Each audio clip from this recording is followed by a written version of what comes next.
All right, YouTube, so here's the deal. Talbot was here a week ago and we recorded some videos, one of them about COVID-19, but a lot has changed in a week. I just think back, and if Talbot was planning on coming this week, there's no way we would have allowed him to come. The thing is, Talbot got a lot of good content and he edited this video, and so I want to post it even though I think my practices have changed dramatically from when Patrick and I were talking about COVID-19. So, now Patrick and I, we've kind of limited our circle to just us. Pat has gone out to the grocery store once, but we wash everything. We actually keep food in the garage that are non-perishables to try to let any possibility of things die off before we bring them in the house. And if Talbot was coming this week, we wouldn't allow him. So, there's lots of things that have changed. Don't worry, we still have some content. Talbot, I think we have enough to get about 2 months worth of videos. So hopefully you guys enjoy this content as you're sitting at home, just having fun with your family and hopefully recharging. Here we are, Friday, March 13th. And it's been kind of a wild week, and as everybody knows, pretty much everything has been canceled for the foreseeable future. So, I don't know, Gwen, I thought you've taken it really well in stride and just kind of gone on with your business as usual. We can't do anything about it, and I think we should be cautious of trying not to spread it and try not to infect people. We should be aware of the health of others, and so I'm happy that there's things being done. My Stanford race, which I was planning on doing, got canceled. And so, we're just still going to train as if What do you think? Should we do it again, or should we go play train? everything's happening and everything's going on. We're just going to continue to train and act like nothing's different. But I guess there are some things that I'm doing different. I was doing a sauna protocol, but Nike shut down, so I don't have access to a sauna. So I was just I put a little bit of effort into going to a different gym, and that didn't have it either. So it's just all right, we'll just stop that. There's certain things that we just have to adapt with, and you can't let it bother you. And then what else has affected me, I guess? I don't know, this is just a much more severe level, but I feel like you dealt with having to think on your feet a little bit, or just deal with this kind of stuff with the water quality and Zika in the last go round. Mm-hmm. Obviously this is affecting the whole globe and not just the athletes, but I feel like the mindset that you took from that is very similar on how you're handling this. Yeah, I'm trying to limit exposure. So I have a lot of things in my basement, to do gym, med balls, weights, treadmill. So instead of doing weights at the gym today, I just did them at home to try to limit exposure that way as much as I can. Because I also know, selfishly, I don't want to get sick, because I do feel like if I get the virus, it's almost a year over, which would be devastating for my career, just because last year I didn't do anything with surgery. So, I don't want to get sick. I don't want to spread the virus in any way either. So I think it's, we're just going with it and just doing what we can. Pat is not going out and buying, stocking up on food or anything like that, but we're definitely limiting where we can. We kind of limit. It's not like we're in an office setting, Yeah. Where I feel like we were already kind of self-quarantined, so. Yeah.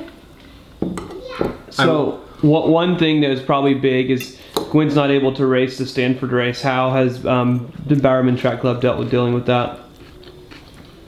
They haven't yet. Not.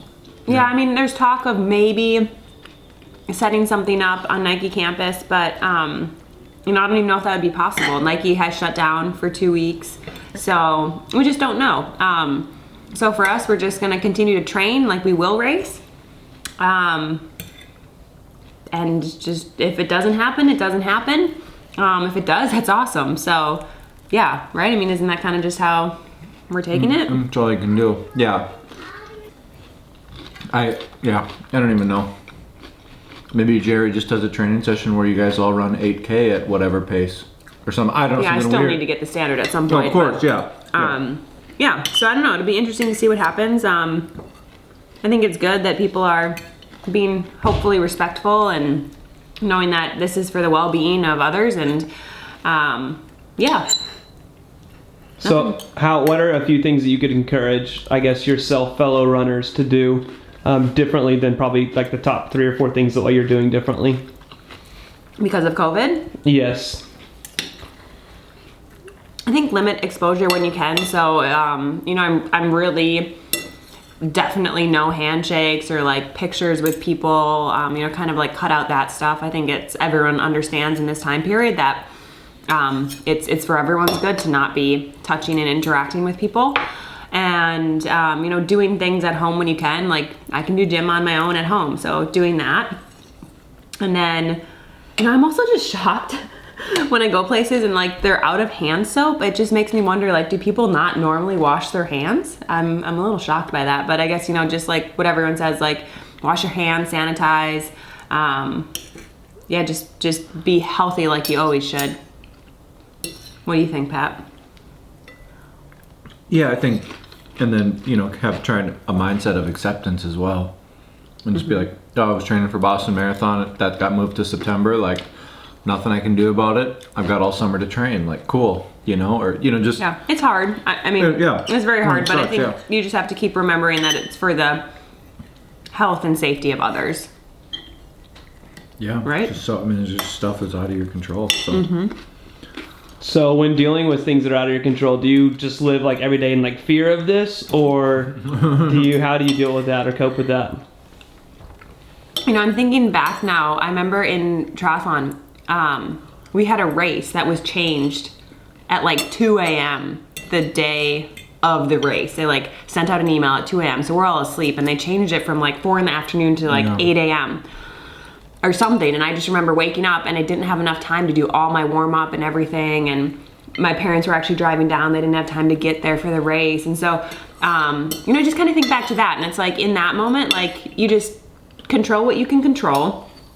You don't worry about it because you can't change anything. So there's no point in worrying. There's no point in thinking about it. It's just do what you can do on a daily basis, and yeah, Your go with the flow. competitors are all in the same boat. Right. Yeah. Is an important thing. All right, final question, Pat. How's your stockpile of toilet paper looking? I went and checked just because. You did not. No, absolutely, I did. Okay, I think it's ridiculous that people are stocking up on toilet paper, because you will not die if you run out of toilet paper. I understand like stocking up on food, water, but the toilet paper thing, it's like, Your butts will be fine. Go and take a shower. yeah, or something. Use a towel and then wash it, or like, I don't know. I feel like there's so many other options, and I do not understand why toilet paper is the Maybe one thing that's everybody- like on the media that's being. Well, because everybody was stocking Drain. up on beans. I don't know. I mean, I don't know. A lot of people said you could just use your Dallas Cowboy jersey.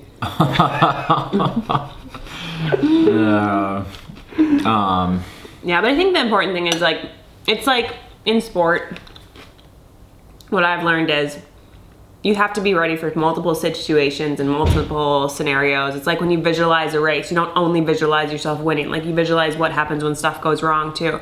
So it's just being prepared for anything to happen, but also going with the flow and expecting the unexpected. Like, I think that helps me. I like control, and somebody who likes control, I trick myself into thinking I have control by saying I don't have control, I know I'm not going to have control. and that gives me control back, which makes no sense, but it does to me, and it just makes me feel a little better about the situation. So I think, just do what you can and be respectful and try to not spread anything and be cleanly and smile still and have fun. Maybe you should watch, Talbot thinks you should watch more YouTube videos of his that he's produced. So you could just sit at home and do that Hop too. on the trainer and Yeah, a lot more Zwifting. Like, it's nice, right? It's super nice. I think with Stanley, we're also taking extra precautions, I guess. Don't want you to go to daycare or the gym or the pool. We're like staying in our backyard a little bit more. There's things you can do and still get outside and play. And I need the keys. keys for what? Keys for downstairs. I can't get the keys. What are you trying to open up? Thanks for watching, everyone. Again, I think you should listen to the people around you, the advice you're getting from authority figures. I think that's the most important thing. This has just been Patrick and my voice, and again, this is over a week old, so I would say do self-quarantine, which is kind of what we've done. We spend a lot of time in the backyard and in our house, and it's been a lot of fun. I am still going out for runs, but I'm staying isolated. You know, I'm crossing the street when I see other people and things like that.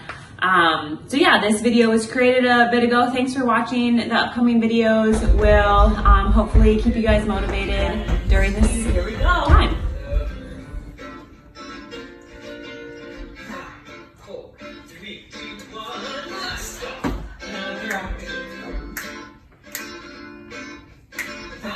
Four, three, two, one.